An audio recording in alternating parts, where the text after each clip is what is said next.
أعوذ بالله من الشيطان الرجيم. بسم الله الرحمن الرحيم. يا أيها الذين آمنوا استعينوا بالصبر والصلاة إن الله مع الصابرين. ولا تقولوا لمن يقتل في سبيل الله أموات بل أحياء ولكن لا تشعرون. ولنبلونكم بشيء من الخوف والجوع ونقص من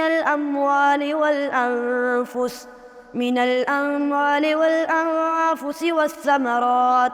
وبشر الصابرين الذين إذا أصابتهم مصيبة قالوا إنا لله وإنا إليه راجعون.